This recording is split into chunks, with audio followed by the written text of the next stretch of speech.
All right. So you recently just closed a round. I believe you raised $10 million as a Reg C equity crowdfunding, correct? Yeah, Reg CF. Yeah, 10 million in 3 rounds. So, all right. And you're the first black man to do that? Yes. History has been made. Kudos to that. Congratulations. So can you explain to the audience what exactly does Reg CF equity crowdfunding? It's a lot of different words here. What exactly does that mean, and why is it significant what you have been able to do? Well, I think it's very important because African-American people and minorities have a really tough time raising capital for their businesses, going to banks to get loans or going to venture capital to raise capital. And so in 2012, Barack Obama and Joe Biden kind of launched this regulation called the Jobs Act. And it went into law in 2015, which means any person can raise capital from the general public for their business, regardless of their net worth or annual income, up to $1 million. That was the first rule. So we did that in 2020. So think about how important that is for people that aren't accredited investors to invest, but then someone like me that had a startup that wanted to raise capital, but VC was not necessarily the route at the time, or me going to get a bank loan to raise in excess of $1 million. So that's why that's important for any business that you want to start, primarily, you know what I'm saying, like small businesses, which Fanbase was at the time, to be able to raise capital is significant. For those who want to break into the tech space, what advice and insights would you give those who may feel like it's not for us? And if you can do your journey all over again, what steps would you wish you would have taken to get here faster? Ooh, everything's for us. We innovate everything. There's nothing that, we can't do as a people. So every single solitary thing that exists on the planet, we can go to space, we can build tech, we can, invent cures for diseases, all kinds of stuff. So I don't think there's anything we can't do. I would say study, learn the landscape. I had to study the landscape of social media. I was kind of like a person that used social media a long time before, but just studying the landscape of how social media works. It was interesting to be able to jump right in. I honestly would not change anything. And I know that sounds crazy because I feel like my inexperience in the space gave me an opportunity to go down my own path and not try to follow what other people have done, which probably would have wound up dead ends or maybe had me discouraged in what I was trying to do. So I love everything about what we've been able to do. So I think it's extremely important. I think it's extremely awesome, and what we've been able to accomplish. So talking about being naive to the space, a lot of times when you're naive, you're extremely creative. And that's something that Fanbase has stood on, being creative in a space, because obviously we don't have the same capital. And when I say we, I'm talking about the company, don't have the same capital as some of the big players inside the space. But what happens when you see your creativity being taken by a larger company or being implemented by a larger company with more capital? How do you guys combat that? How do you deal with it? What's the strategy? Well, I have a belief that there's enough room for everybody. Doesn't mean that Fanbase will just be, extinguished out of the market. But I also think that every social media platform has a lifespan. It will live, it will die. And so I look at Facebook as a legacy platform.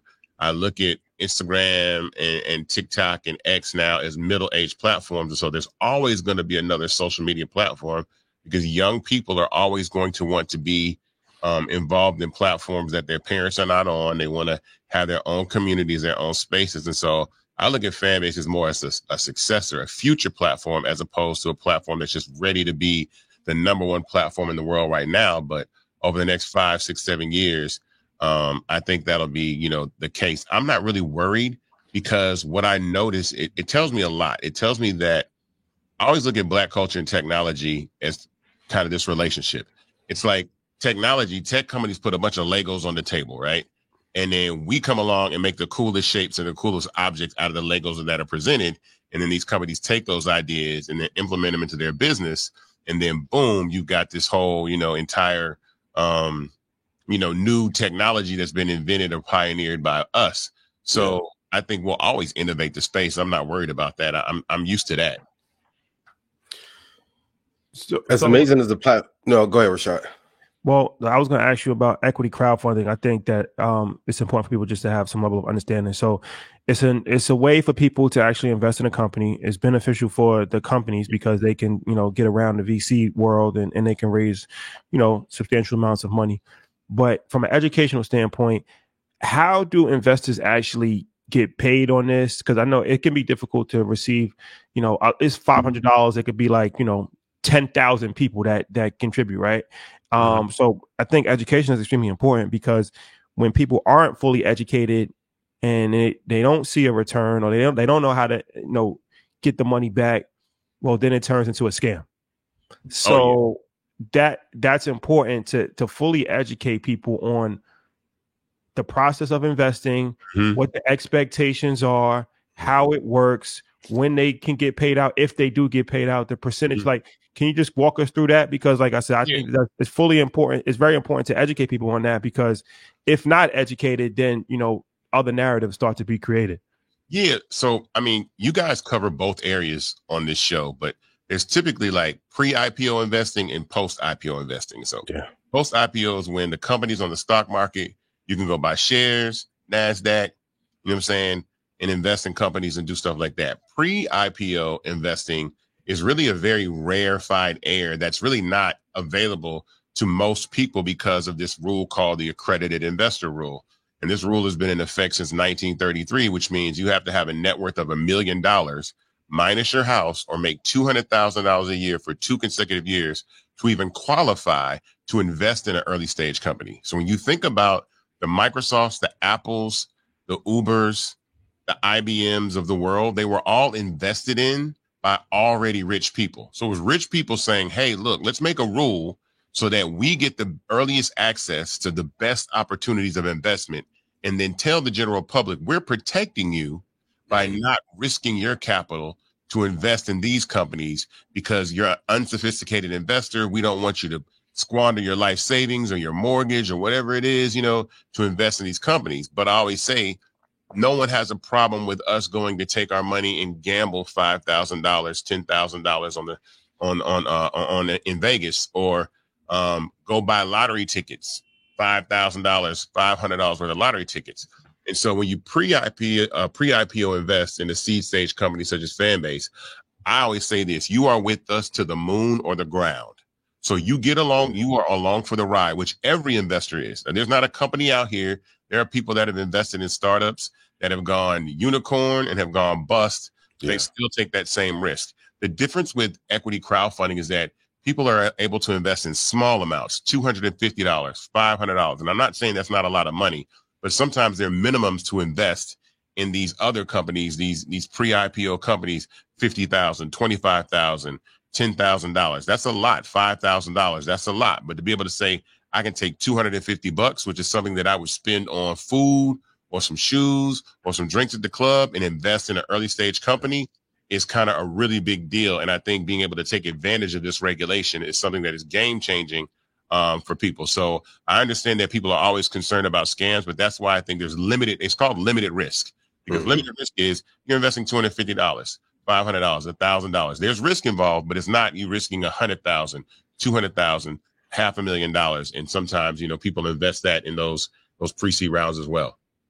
Yeah, I did have a follow up to that. So when we go into raising, what determines the allocation that's going to be the amount raised, right? Because we'll see companies, or we'll hear it, they're trying to raise 2 million, they're trying to raise 5, 10, 15.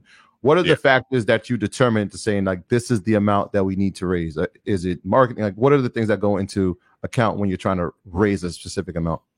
Well, for me, I put it in perspective of equity versus valuation. So if I would say, okay, I'm going to raise my very first round, I was going to raise $1 million at a $20 million valuation, right? So that's like 2.5% of the company, or 5%. I'm sorry, 5% of the company. So it's not really a lot of equity to give away for $1 million, to get 5% of the company away at a $20 million valuation. So what you're typically looking to do for me is raise funds needed to run the business, but also be mindful of the equity that you're giving up in your business. Because a lot of times when you think about angel investing or VC investing, especially when you don't have capital. And I'll say this too also. I bootstrapped Fanbase in the beginning. So a lot of times tech startups need that early capital, that $100,000, that $150,000, $50,000 to get started. I spent $200,000 of my own money. So then I avoided giving up equity there, right? And a lot of times that's where you get hit the hardest. That first $150,000, $200,000 might cost you 10, 15% of your company, depending on which angel investor, which route you take. So I avoided giving away equity there. Then when it got to the point where I needed to raise capital, I saw the landscape and said, okay, this looks like the music business to me. This looks like the VCs are the record companies, the startup artists, and the Billboard charts and the App Store charts are very similar. So for me, I'm trying to stay independent as long as I can to put myself in a position to have leverage. So when I'm valuing my company, I'm still going by the same metrics that other companies have raised and set their valuation at, but I'm being mindful of not taking too much capital, right? Because I don't want to say, okay, Fanbase right now is probably at this current round we just did was valued at $85 million, right? So if I said, okay, I'm going to raise 30 million at an $85 million valuation, that's like 33% of the company. I don't need that. I don't need that, you know. I don't need that kind of stuff. So for me, I say, let's keep the valuation low, but enough to continue to scale the company. Now we're getting into escape velocity zone with Fanbase, where we need to raise large amounts of capital to spend that capital faster, to build our team, to build faster, better products faster, and move quicker. So I think we've proven ourselves in this Reg CF space. I think I'm done with the Reg CF space. I think I've mastered it and I'm pretty well versed in it. But now we're moving into where we raise escape velocity capital, and that's extremely important.